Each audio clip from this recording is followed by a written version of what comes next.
তো এই দেখো আমার এটা ম্যারিনেট করতে বসিয়ে দিয়েছি মাখানো কমপ্লিট।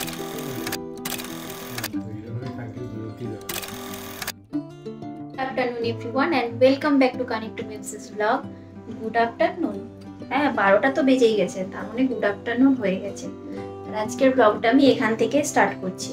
আজকে 3rd ডিসেম্বর 2024 আর আজকের দিনটা আমার কাছে একটু স্পেশাল। তো কেন স্পেশাল তোমরা হয়তো থাম্বনেল আর টাইটেল দেখে বুঝে গেছো যে কেন স্পেশাল।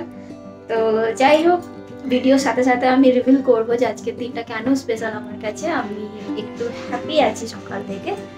তো যাই হোক, এখন বাজে 12টা 15 মতো। আর এইদিকে কিচেনের মোটামুটি সমস্ত কাজ আমি কমপ্লিট করে নিয়েছি। তো এখন গিয়ে স্নান করব। তার আগে তোমাদেরকে দেখাই আজকে আমি কি কি রান্না। দিনের মতো একটু ভাত করেছি আর করেছি বেগুন ভাজা, এখানে করেছি একটু আলু পোস্ত। আলু পোস্তটা জানি না ক্যামেরাতে কেন হলুদ দেখায়, বাট ওটা সাদা রঙেরই হয়েছে। আর এখানে একটা স্পেশাল জিনিস রান্না করেছি, যেটা মানে আমি আমার লাইফে ফার্স্ট টাইম রান্না করলাম। তো সেটা হচ্ছে এই যে ফুলকপি ডাঁটা, বেগুন, আলু আর বড়ি দিয়ে চচ্চড়ি। আর এক সেকেন্ড, এখানে করেছি একটু মুসুরির ডাল পাতলা করে। তো এই আজকে লাঞ্চ। সকালবেলায় অফিস চলে গেছে। তো আজকে যেহেতু মঙ্গলবার, আজকে ও অফিস যায়। তো দুদিনই অফিস যায় এখন সপ্তাহে, মঙ্গলবার আর বৃহস্পতিবার। তো আজকে অফিস গেছে, এই জন্য আমি বাড়িতে একা আছি। তো সকালবেলাতে যখন ঘুম থেকে উঠে প্রায় অনেক কিছু কাজ হয়েছে আজকে। মানে অন্যদিনও কাজ হয় কিন্তু একটু স্লো গতিতে হয়, কিন্তু আজকে অনেকটাই কাজ হয়েছে। ঘর দোর পরিষ্কার সমস্ত কিছু কমপ্লিট। 12টা 10-এর মধ্যে আমার পুরো রান্না কমপ্লিট। তো এখন স্নান করতে যাব আর স্নান করব। আর আগের দিনের ভ্লগের এডিটিং একটুখানি বাকি আছে, তো সেটাও আমি এখন এডিট করব। অবস্থা খালি এইটাকে ভাঁজ করে রেখে দিয়েছিলাম। এই চাদরটা আজকে চেঞ্জ করতে হবে আর বালিশের কভারগুলোও চেঞ্জ করতে হবে।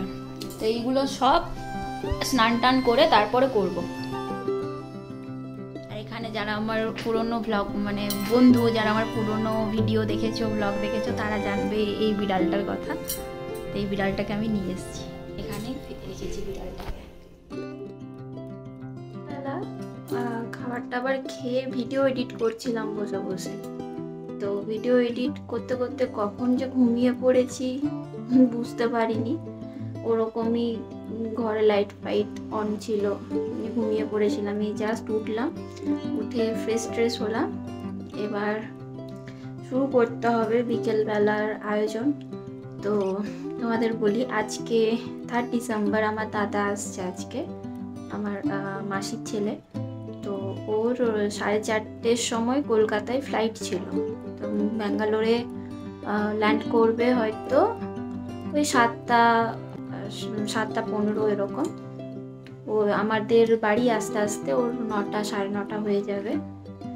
তো ওই জন্য আজকে দিনটা একটু অন্যরকম, মানে একটু খুশি খুশি লাগছে যে আমরা এলাম এখানে। তো এখন মানে ফার্স্ট টাইম আমাদের বাড়ির তরফ থেকে কেউ আসছে এখানে, মানে দুজনেরই বাড়ির তরফ থেকে কেউ একজন আসছে। তো খুবই আমরা এক্সাইটেড। তো সেটা নিয়ে ওই জন্য ভেবেছি যে বিকেল মানে রাত্রিবেলা ডিনারটা একটু বানাবো, পোলাও আর চিকেন বানাবো। চিকেন কষা করবো আর একটু পোলাও করবো। তো চিকেনটা ও আসুক, ও তো আসেনি এখন অফিস থেকে ফেরত। তো অফিস থেকে ফিরে এলোকে একটু বাজারে পাঠাতে হবে। আর আমি পোলাওটা তাকে অন্তত বানিয়ে রাখি। তো তোড়জোড়টা শুরু করে এখন ঘড়িতে বেজে গেছে সন্ধ্যে 6:30। আর আমি এদিকে অনেকটা কিছু করে নিয়েছি, তো তোমাদেরকে দেখাবো কি কি করে নিয়েছি। আর ও চলে এসছে অফিস থেকে, তো অফিস থেকে আসা মাত্র ওকে একটু বাইরে পাঠিয়েছিলাম, কারণ দুধ আর একটু দই আনতে হতো, তো ওগুলো নিয়ে চলে এলো। আর আমি এখানে কি করেছি দেখা, সবজিগুলোকে কেটে রেখেছি, রসুন লঙ্কা বাটা, আদা বাটা হয়ে গেছে, গোবিন্দভোগ চাল ধুয়ে শুকনো করা হয়ে গেছে, এদিকে চিকেন ম্যারিনেটে বসিয়ে দিয়েছি, চিকেনটা প্রায় 20 মিনিট মতো ম্যারিনেটও হয়ে গেছে।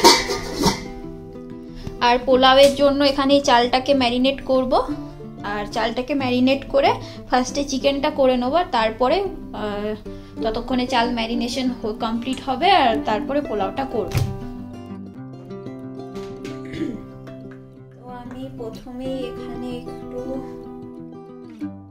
কাশ্মীরি লঙ্কার গুঁড়ো দিয়ে দেব, এই চামচটা 1.5 চামচ দিয়েছি, একটু হলুদ,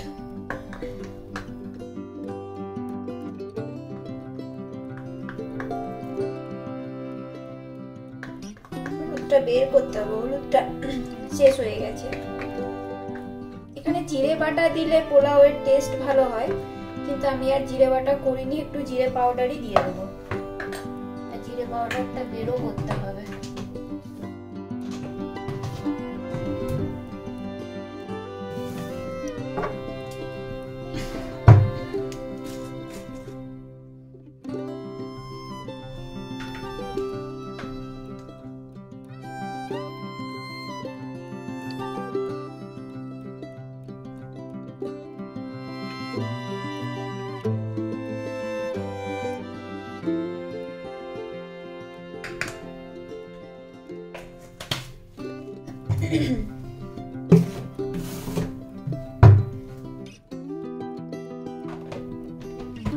আমার দিদা যিনি ছিলেন না, তো আমার দিদা খুব সুন্দর পোলাও রান্না করতেন, মানে দিদার হাতের পোলাও যারা খেয়েছে তারা সবাই নাম করে যে দিদার পোলাও এত সুন্দর করে দিদা পোলাও রান্না করতো। দিয়ে দেবো,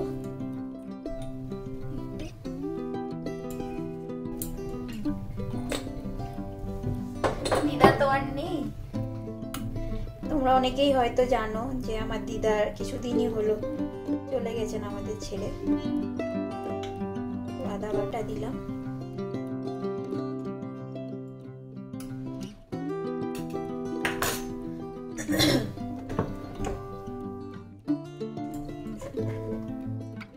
ঘি দেব,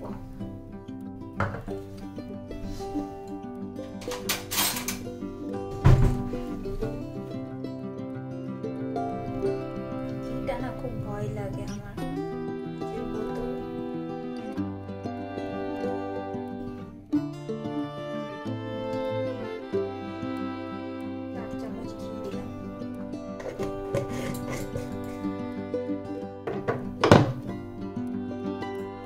এই ডাব্বাটা নামাতে হবে এখান থেকে, এইটুকু গরম মশলার পাউডার,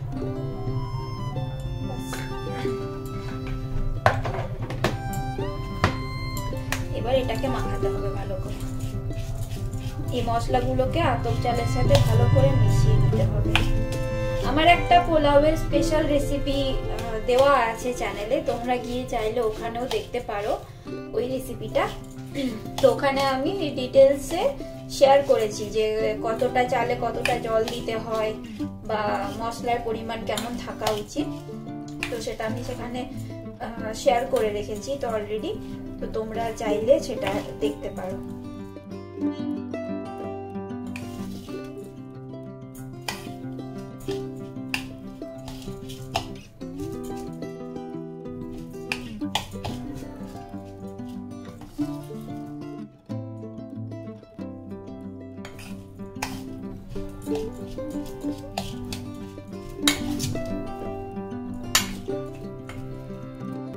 তো এই দেখো আমার এটা ম্যারিনেট করতে বসিয়ে দিয়েছি, মাখানো হয়ে গেছে, আর কড়াই চাপিয়ে দিয়েছি, এখানে আমি চিকেনটাকে রান্না করে নেব, তারপরে পোলাওটা করব।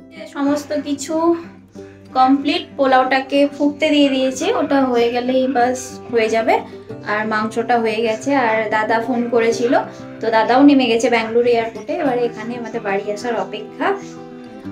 আর ঘরগুলোও আমি ততক্ষণে পরিষ্কার করে নিয়েছি, চেঞ্জ করে নিয়েছি, বেড ক্লিন আর ঝাড় ফাট দেওয়া হয়ে গেছে, ঝাড়ু দিয়ে দিলাম, ঘরগুলো পরিষ্কার করে নিয়েছি একবার। আর এখানটাও ফাঁকা করলাম, টেবিলটাকে ওই দিকটাই করেছি, আর এইখানটা তাহলে একটু ফাঁকা ফাঁকা লাগছে। তো এই হচ্ছে অবস্থা। এখানে চিকেন কমপ্লিট, চিকেন কষা হয়ে গেছে, আর এখানে পোলাওটা হয়ে গেছে। মানে রান্নাটা হয়ে গেলে না, তাহলে কি দাদা এলে একটু বসে গল্প টল্প করতে পারবো, এজন্য সমস্ত কাজই করে রেখে দিয়েছি। আর দাদাকে ফোন করেছিলাম, তো দাদা বললো টিন ফ্যাক্টরির কাছে আছে। তো টিন ফ্যাক্টরি এখান থেকে 10 কিলোমিটার, আর ও বললো ওখান থেকে আসতে একটু টাইম লাগবে, তো 40 মিনিট এখন আরও লাগবে আসতে। এখন ঘড়িতে 9টা বাজে, তো আমরা ওয়েট করছি কখন দাদা আসবে, কারণ আমরা খুবই খুশি আজকে যে এই প্রথমবার কেউ আমাদের বাড়িতে আসছে, আর তাও যদি সে মানে খুব ক্লোজ কেউ হয়, আর বাড়ির যদি কেউ হয়, তাহলে কিন্তু খুব খুশি খুশি লাগে মনটা। যাচ্ছি বিল্ডিংয়ের নিচে, তো দাদা নিচেই দাঁড়িয়েছিল, আমরা জাস্ট গিয়ে দেখলাম, দাদাকে নিয়ে এলাম। তো দাদা এখন ওয়াশরুমে গেল, তো আসুক আমি দেখাবো তোমাদের। চলে এসছে, তো দাদা বসে আছে এখানে, দুজনে মিলে গল্প করছিল। বলো কেমন লাগছে? ভালো। ওর সাথে প্রায় 2 বছর পর দেখা হলো। 2 বছর, হ্যাঁ, যখন এসেছিল তখন ওকে দেখতে গেছিল মারা। আর আজকে 1 বছর হয়ে গেল তোমাদের বিয়ে। আর কদিন পর, আর 12 দিন, 10-12 দিন পরে অ্যানিভার্সারি। কি প্ল্যান অ্যানিভার্সারি? এখান থেকে নিয়ারেস্ট না, এখান থেকে নিয়ারেস্ট ইয়ে কোথায় আছে, মানে একদিনের জন্য ঘোরার, নন্দী হিল বাদ দিয়ে, কারণ ওই টাইমটাতে নন্দী হিলে খুব ভিড় হয় বলছে। একদিনের জন্য যেতে বলে মাইসোর, মাইসোর খুব সুন্দর মাইসোর। মাইসোরটা দেখেছি, লিস্টে করে রেখেছি, কিন্তু মানে মাইসোর একদিনে ঘুরে আসা যাবে কিনা। কারণ আমরা একবার গেছিলাম, সকালবেলায় যদি ক্যাব বুক করিস, তো ক্যাব আসবে তো 8:30-9টা নাগাদ, ওরা পুরো ঘুরিয়ে দেবে মাইসোরটা একই দিনে, প্রায় রাত 8টা-9টার মধ্যে ঘর চলে আসবে। 12 ঘন্টার মধ্যে পুরো মাইসোর ভালো ভালো জায়গা ওরা ঘুরিয়ে দেবে। টিপু সুলতান প্যালেস, মাইসোর প্যালেস, এগুলো সব ঘুরিয়ে দেবে। ওখানকার যে বোটানিক্যাল গার্ডেন আছে, এগুলো সব ঘুরিয়ে দেবে ভালোভাবে একদিনের মতো। আমাদের অ্যানিভার্সারি পড়েছে রবিবারে, তো ওকে বলছিলাম শুক্রবার অফিস করে রাত্রিবেলা বেরিয়ে যাবো, নিয়ে শনিবার থেকে রবিবারে ব্যাক করবো। হ্যাঁ হ্যাঁ, শনিবার সকালে গেলেও হবে। তোমরা শুক্রবার রাত্রে বেরিয়ে যেতে পারো। এবার যখন ফ্লাইট থেকে বেরোলাম তখন বৃষ্টি থেমে গেল, ভালো। আর মানে কাল পরশু ওয়েদার ভালোই থাকবে। হ্যাঁ, কাল থেকে একটা বৃষ্টি হবে। চিকেনটা ভালো হয়েছে, পোলাওটা খুব সুন্দর হয়েছে, টেস্ট অনেক ভালো। Thank you baby, thank you ji. Obviously তুই খুব করেছিস, মানে তোমরা তো, মানে আমি তো তোমাদের কাছে গেস্ট না, তো এই জন্য আমি থ্যাংক ইউ দুজনকেই জানাচ্ছি। এখন ডিনার করতে বসেছি সবাই মিলে, আর অনেকটাই রাত হয়েছে, তো গল্প করতে করতে মানে বুঝতে পারলাম না। তো যাই হোক, ডিনার করে নিই, আর এই ভিডিওটাকে আমি এখানেই এন্ড করছি। তোমাদের যদি কোনো কিছু ভালো লেগে থাকে তাহলে লাইক করে দিও, আর কমেন্টে জানাবে কোন জায়গাটা ভালো লাগলো। আর নতুন কোনো বন্ধু যদি দেখে থাকো তাহলে প্লিজ সাবস্ক্রাইব করে দিও ইউটিউবে, আর ফেসবুকের বন্ধুরা ফলো করে দিও প্লিজ পেজটা, তাড়াতাড়ি ফলো করো। আমার কিন্তু আর মাত্র 50 জন দরকার 12,000 হতে, তো প্লিজ তাড়াতাড়ি তোমরা ফলো করে দাও। আজ তাহলে আসি, আবার দেখা হবে অন্য কোনো দিন অন্য আরেকটা